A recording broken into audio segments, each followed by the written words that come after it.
Hi, and welcome to Bounce Forward with me, Tiff Hall.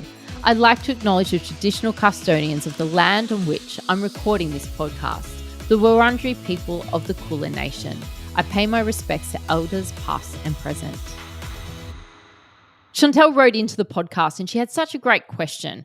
What are the best ways to biohack your fitness? And biohacking is really trending at the moment. And if you don't know what biohacking is, it's the practice of engaging in certain activities or making lifestyle changes, I guess, with the goal of improving your health, performance, and well-being by hacking your body's biology. It can range from simple lifestyle and dietary little adjustments to more advanced techniques involving technology and supplements, right? So I'm going to talk about a few different hacks, and I don't agree with all of them, but I'll give you the spectrum, right? The easiest biohack is to personalize your diet.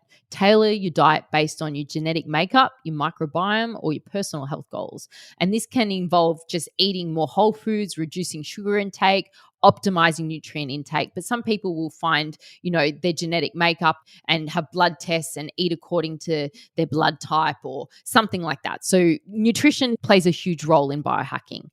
Next, a huge trend at the moment is intermittent fasting. So this involves cycling between periods of fasting and eating. It can help improve metabolic health, reduce inflammation, and potentially extend your longevity.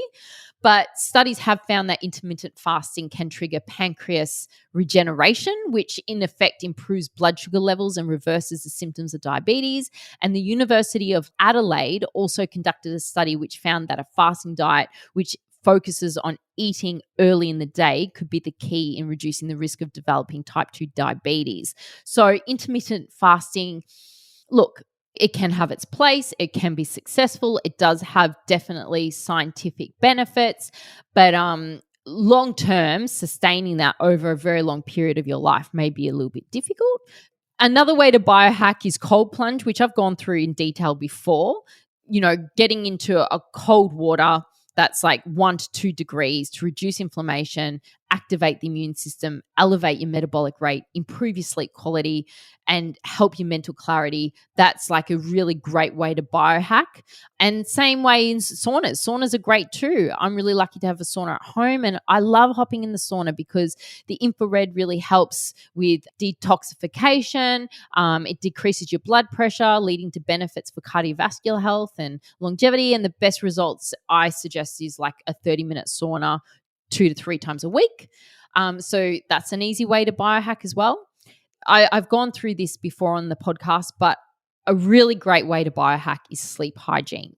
Looking after the quality of your sleep, making sure that you're not exposed to blue light before bedtime, and having a good quality sleep environment, and making sure that you have that longevity. This is where it all gets a bit wacky. People love to track and monitor. They love to monitor everything about themselves. You can use sleep trackers. You can use wearables, fitness trackers to, monitor things like physical activity, heart rate, sleep patterns, providing data on every part of your whole being, which is fine. And there's biofeedback devices which can feed back in real-time information on your physiological functions, allowing you to learn more and control more about your body processes like your heart rate and your muscle tensions. Other people love to have regular blood tests, and this can be an in-depth as going into the doctors and just getting your calcium, your cholesterol, all of that done. Look at your blood glucose and your hydration levels, and these tests can indicate everything from heart and circulatory health to liver and kidney function. And it's all about looking at those factors and making sure that you're eating and exercising aligning with bringing down the cholesterol, or, making sure those markers are coming down over time. I'm a PT, so my favorite way to biohack is exercise. So high intensity interval training is a great one because increases muscle mass, enhances insulin sensitivity. It's a really important one, and you can get fast results. Strength training too is really important because it engages muscles, improves bone density, and improves your metabolic rate. So that's a great way to biohack. mindfulness and stress reduction. So practicing mindfulness meditation, controlling your breathing, doing breathing techniques, reducing stress, improving cognitive function enhances your well-being. A big part of biohacking has become supplements. There's a lot of supplements, targeted supplements, people using things like vitamin D if you're low on vitamin D, or using omega-3 fatty acids for cognitive or heart health, for example. But there's other full-on supplements that people take, that they believe biohack as well. Some people are into genetic testing. That's a way of biohacking. And then there's also gut health as well, your probiotics, your prebiotics, trying to understand the intense world of your microbiome, which is linked to your overall health. Some people get really obsessed with their gut health.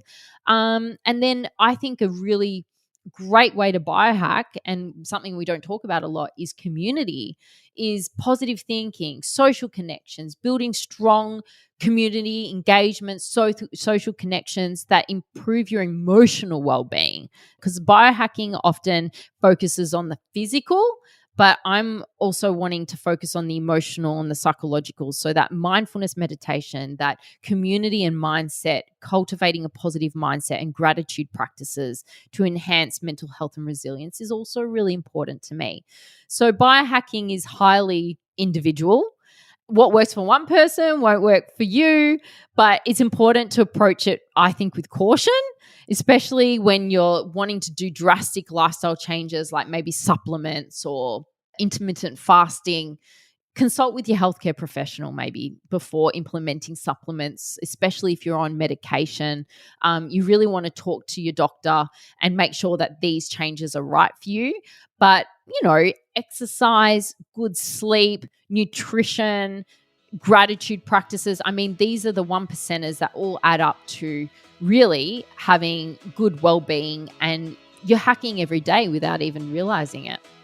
Thanks so much for listening to Bounce Forward.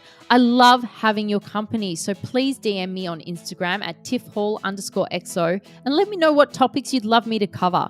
Don't forget to rate and review me on your podcast app. Speak soon. Happy days.